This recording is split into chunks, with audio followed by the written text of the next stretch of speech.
Hello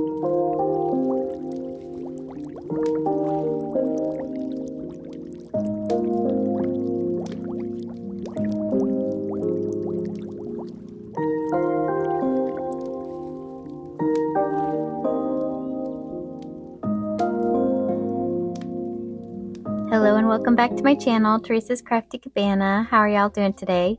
I wanted to do another oldie but goodie that I haven't done in a little while with the Dawn dish soap and water making bubbles technique.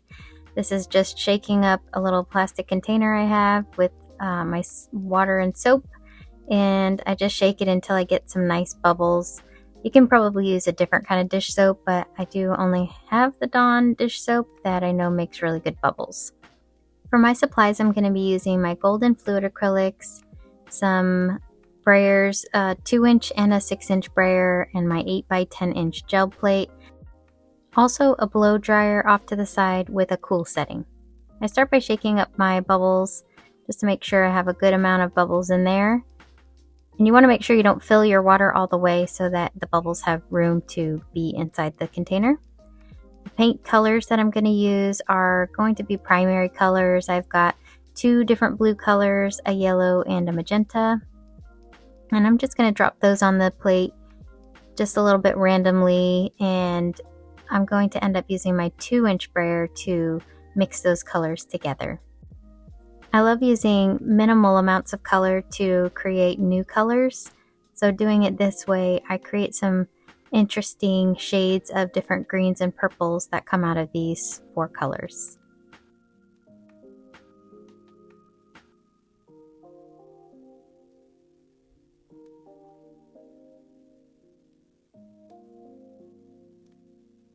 I do tend to go in with my lighter colors. If you've watched my channel, you know I like to do the lightest colors first, and then I kind of blend into my darker, more colorful colors, and I just kind of do that until I fill up the background. No real rhyme or reason, but just trying to not make an overblend of the colors. I'd like to see the individual colors shining through, and then the bubbles are really going to help define all of the areas that have the color. So same with the bubbles. I'm not really using any rhyme or reason. I am trying not to get much of the water in these prints, because if you put too much water, number one, it's going to take a long time to dry, and number two, you don't get this really cool bubble effect.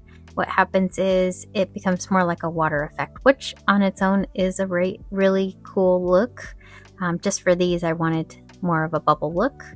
I did let this one dry naturally for quite a while. Then I came back in and kind of tried to speed up the spots that weren't drying with my blow dryer. I'm going in with some perfect pearls on this one. Since I have so many different colors and the bubbles are colorful, I decided to just pull out all of the perfect pearl colors that I had, and I'm just going to create kind of a rainbow of colors on the background here.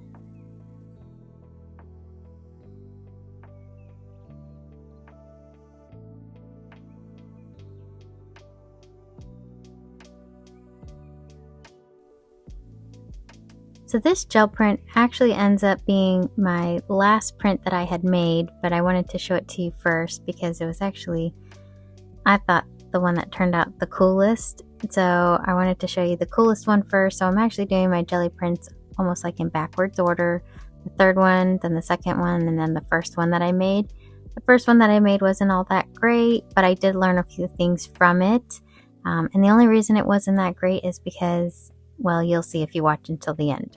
But I do love how these colors look together, and I wanted to put a neutral color on the background, so I used my Titan Buff, and then that's the color that I'm going to use to just pull this entire print.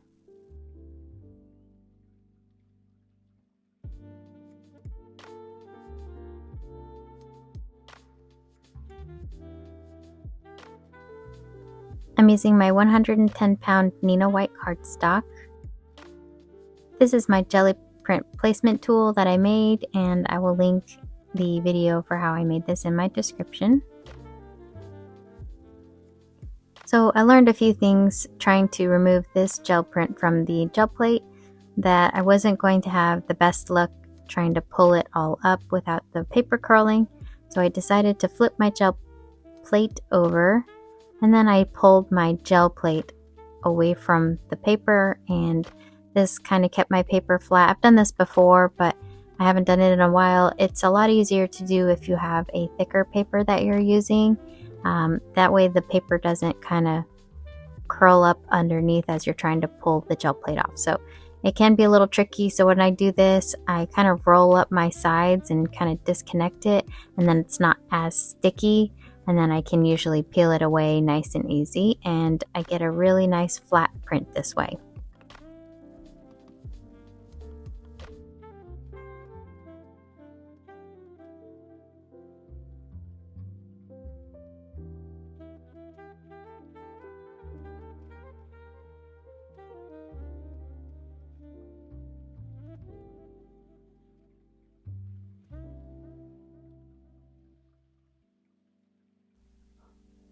I really like how this turned out. The colors are really bright and vibrant.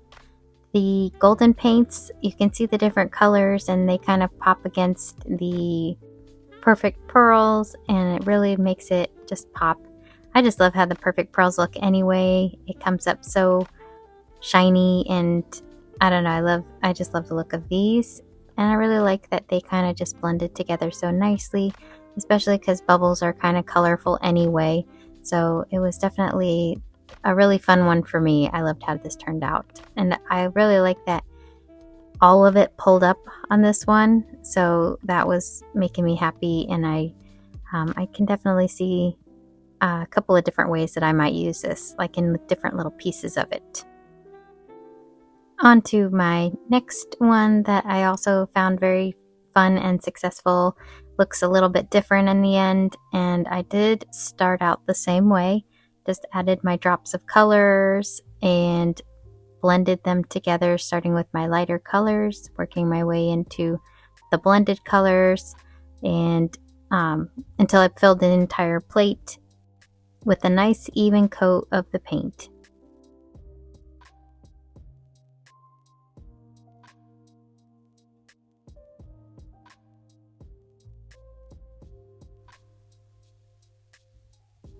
Next, I'll go in with my bubbles. Just going to drop those in again. I think on this one, I ended up having a little bit more water drop in with my bubbles. So you'll see on the one in the center, it's kind of stretching away from the paint part, and it's leaving this kind of like an opening. But that's okay. I ended up pulling drier bubbles for the exterior, so just something I was learning is the more water that's in the bubbles, the more it kind of pulls away. So what I did for that center area is I just kind of started pulling the bubbles back out to fill in that spot a little bit more. And you're going to get more of a water look to this than just the bubble look. And it looks cool too because it kind of looks like a geode. So here it is after I started drying it, and it kind of started drying in these like layers, and I thought that looked really neat. It did take quite a while to dry, so I had to use my blow dryer on that. Once it was completely dry, then I did go in with this iron oxide color.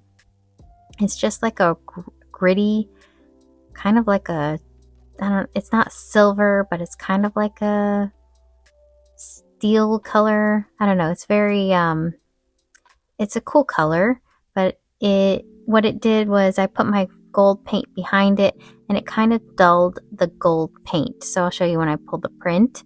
But then my final layer was this Titan white buff color that I have, and that's going to be the color that I'm going to use to pull the print.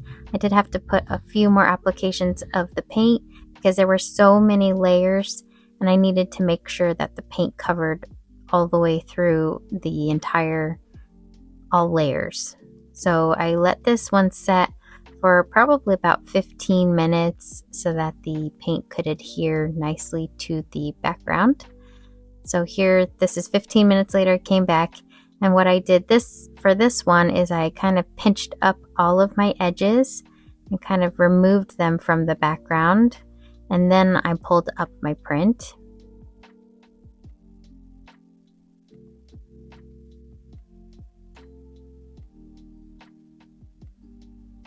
and this one looks really quite different than the first one.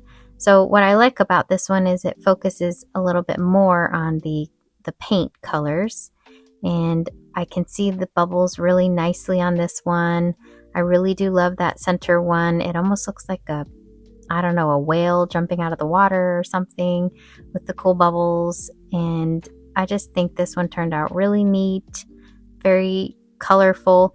Now the iron oxide, I guess the only thing I would maybe do different is maybe not use the iron oxide. I kind of like it, but kind of wish it was the gold that was like the pure gold color shining through, just because I feel like it would have been a little more vibrant. So going back now in time, this is now the first print that I had made in this session. And again, started out the exact same way, dropped my colors in, brayered them out with the lightest color first, made some fun orange colors, green colors, and purple colors. Background was looking beautiful, and I was loving how it was turning out. Actually, I think I like this one because I had a lot more yellow in this one, and I tried recreating the yellow in my other ones, but they just get overtaken by the brighter blues and the pink colors. So this one, for whatever reason, held on to a lot of the yellows popping through, and I really like that. So here I'm adding my bubbles.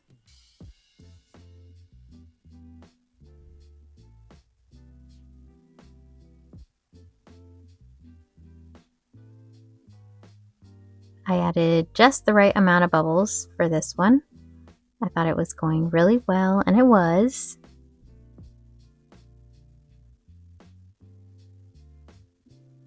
And for this first one, I ended up blow drying from the very beginning, versus on the others, I let them dry for a little while.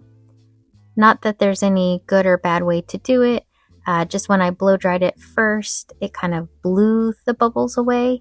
So I don't know if that made it so that I didn't get the greatest texture. So that's why on the other two that I had done, I let it dry naturally for a little while, and then only came in with the blow dryer when it was like the areas that had like a lot of water.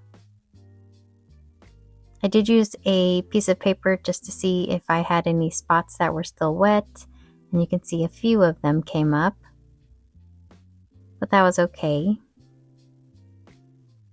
I ended up mixing these two on this one, so I did a little bit of the iron oxide and the gold and just kind of blended them out, not like over each other, but I did use the gold and kind of rolled that one out, and then I went in to the other area with the iron oxide just to have two different types of metallics in the background. And for this print, I used my metallic paint to pull up my print, and I think that's where I went wrong on this one. I did let this dry for about 10 minutes, so it wasn't like I came in and pulled it right away. But for whatever reason, I don't know if the paint just wasn't enough to get the other layers to stick, but I had all this left over on my plate. Thinking about it now, I probably could have gone in with a clear, like a Mod Podge or something, to pull up the rest, but after looking at this print for a little while, I don't think it's a complete bust. Again, it kind of falls in my category of I learned a lot of things from this one. I think it still turned out beautiful, and there's definitely areas in here that I think were so cool. They almost look like watercolor blends, especially where the blues are up there and the pinks and purples. And I actually really like the spots where there's white. You don't get that white very, very easily sometimes in a gel print. So I appreciated this one, and I did learn some fun things just by having done this print first. And I will definitely use this in a project for sure. I can use this as background, like if I'm doing some words on a card, I can use this on the background of it. So I definitely think that each of them turned out completely different from each other, and I learned a little bit of something from each of them. They're not all exactly the same, and I kind of followed the same steps for them, so I thought that was neat to see how different they turned out based off of what layers I was doing and how I pulled the prints. So that was my fun experiment, and I really love these. I'm going to do something fun with them. What would you do with these prints? Would you frame them? I think framing this one would be cool, but I will probably end up cutting them up and turning them into some kind of a project. Well, thanks for being here, and happy crafting, y'all. See you in the next video.